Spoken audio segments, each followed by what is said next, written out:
Kepolisian Daerah Sulawesi Selatan menetapkan 1 tersangka baru kasus dugaan penipuan, penggelapan serta pencucian uang jemaah Abu Turs. 1 tersangka baru yakni Komisaris PT Abu Turs, Hairudin, lantaran diduga menikmati uang jemaah Abu Turs.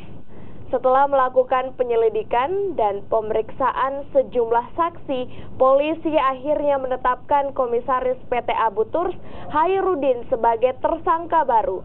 Tersangka diduga menerima, menyimpan, dan menikmati hasil penipuan dan pencucian uang jemaah Abu Turs.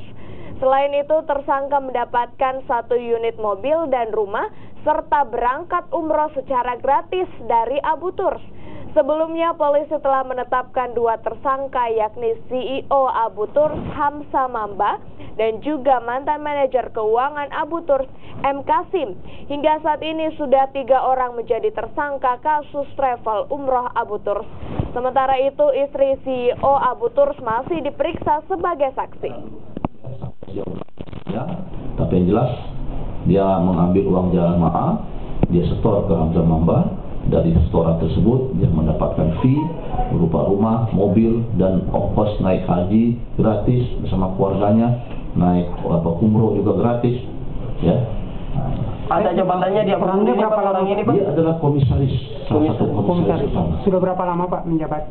Ya, sejak berdirinya Abu Turs. Oh, komisaris. Ya. Pak, inisialnya boleh tahu siapa inisialnya? Ya, sudah saya sebutkan tadi.